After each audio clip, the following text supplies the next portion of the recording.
Hello friends, you are welcome in Ganesh English classes 0.1। Actually आज हम लोग एक बहुत ही बेहतरीन टॉपिक जो इम्फेटिक में कैसे चेंज किया जाता है, मैं उन्हें बहुत ही सिंपल तरीके से बताने वाला हूं। बस आप थोड़ा सा ध्यान, मात्र 5 मिनट मेरे साथ रहें, बने रहें और मैं आपको ऐसा ट्रिक्स बताऊंगा ना कि आप लाइफ में कभी भूल नहीं सकते हैं। और यदि आपको ट्रिक्स समझ में नहीं आई तो मैं वादा करता हूं कि वीडियो डिलीट कर दूंगा। ओके, तो इसलिए आप कंसंट्रेट होकर मेरी बातों को समझने का प्रयास करेंगे और मैं बहुत ही संक्षेप में आपको इम्फेटिक सेंटेंस में कैसे बदला जाता है मैं बहुत ही सिंपल तरीके से आपके बीच पेश कर रहा हूं। बस आप बने रहें और हम लोग सीधे सेंटेंस पर देखते हैं कि इम्फेटिक सेंटेंस को कैसे बनाएंगे। जैसे लिखा है कि चेंज इनटू इम्फेटिक सेंटेंस, यानी इम्फेटिक सेंटेंस का अर्थ होता है जोरदार वाक्य, यानी डू डज डिड का प्रयोग करना है तो बस 3 ही वर्ड का प्रयोग करेंगे और इम्फेटिक सेंटेंस मेरा इजी वे में बन जाएगा। तो देखते हैं सबसे पहले ये सेंटेंस क्या है। आई ईट ए मैंगो, क्या लिखा है? आई ईट ए मैंगो। तो यहाँ पर सबसे पहले आपको ये देखना है कि ये जो ईट है ना वो क्या है, V1 फॉर्म में है। क्या है? V1 फॉर्म में है। तो सबसे पहले आपको ये दिमाग रखना है कि जिस सेंटेंस में V1 फॉर्म होगा, क्या होगा, जिस सेंटेंस में V1 फॉर्म होगा तो उसको हम कैसे बनाएंगे। तो आप इसको कैसे बनाते हैं, तो सबसे पहले आपको यहां देखना है कि जिसमें V1 होगा उसमें हम कैसे सेंटेंस को चेंज कर रहे हैं। जैसे ये सेंटेंस को इम्फेटिक में हम किस तरह से बनाते हैं, तो हो जाएगा I do eat a mango.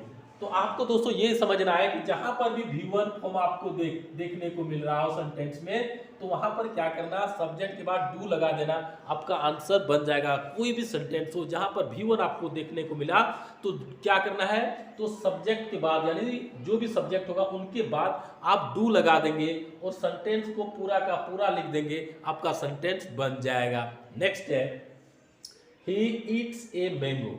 He eats a mango, जब आप ये देखेंगे कि जहां पर V5 फॉर्म होगा, क्या होगा, V5 फॉर्म होगा, तो V5 फॉर्म को हम कैसे बनाएंगे, बस एक वर्ड आपको देखना है। तो यहाँ पर क्या करना है, सब्जेक्ट में ही है तो यहाँ पर आपको ही लिख देना है। इसके बाद जब यहाँ पर V5 फॉर्म होगा तो यहाँ पर आपको डज लिखना है और फिर V1 लिखना है। क्या लिखना है, फिर V1 लिखना है, ईट ए मैंगो।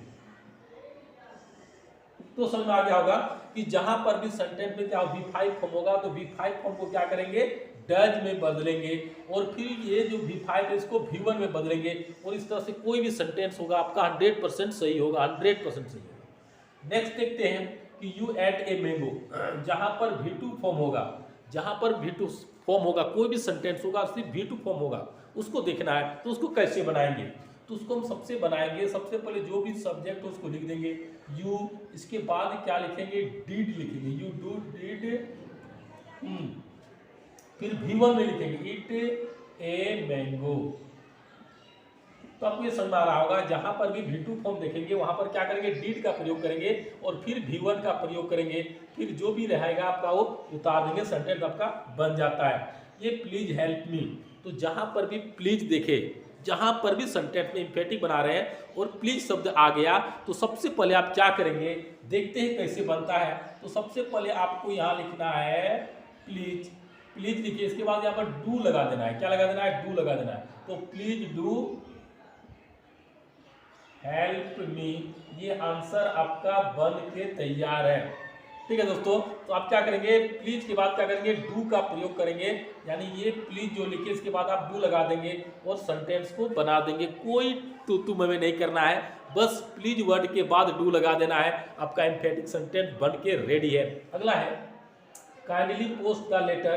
तो ये काइंडली जहां पर रहेगा, जहां पर काइंडली सेंटेंस आपको मिल गया वर्ड में, एसली वर्ड मिल गया, तो उसके बाद क्या करना है, डू लगा देना, यानी प्लीज और काइंडली जहां पर रहेगा तो उसके बाद क्या करेंगे, डू का प्रयोग कर देंगे। यहां पर काइंडली लिखा है तो यहां पर क्या करेंगे, हम भी kindly do post the letter.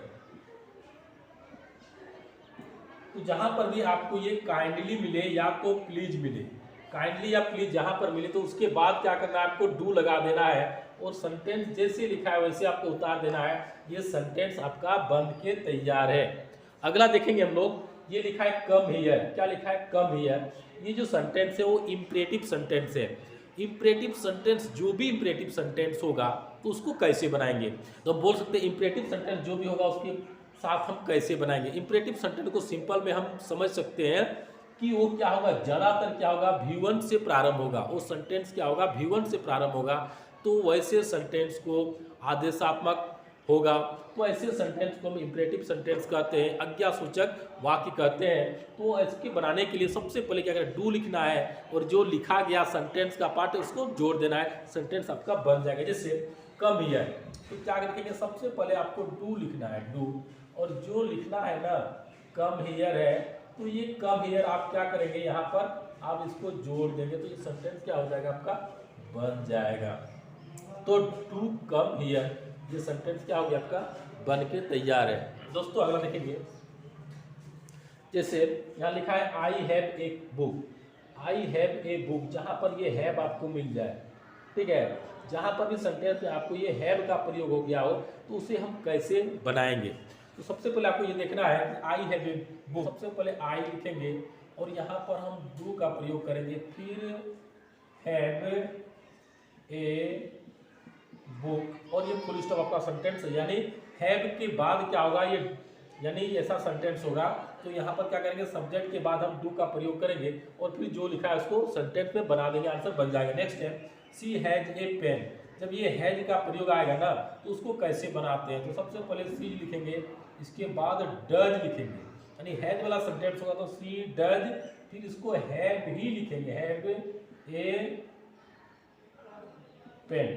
तो यहाँ पर क्या हो गया, ये आपका हो गया सी डज हैव ए पेन, यानी डज लिखे, हैज था तो हैज वाले शब्द क्या करेंगे, डज लिखेंगे, फिर हैव लिखेंगे, ए पेन, आपका ये सेंटेंस हो जाता है। दूसरा है यू हैड ए काउ, तो सबसे पहले आपको यू लिखना है और हैड आ गया तो यहाँ पर आपको डीड लिखना है और फिर आपको हैव लिखना है और ए काउ, तो क्या होगा, you did have a cow. तो दोस्तों मैं आपको बहुत ही सिंपल तरीके से बताने का प्रयास कर रहा हूँ कि जहां पर आपको V1 दिखे तो इम्परेटिव बनाना है, V1 दिखे तो क्या करना है, आपको सब्जेक्ट के बाद डू लगा देना है, आपका आंसर ये सही हो जाएगा।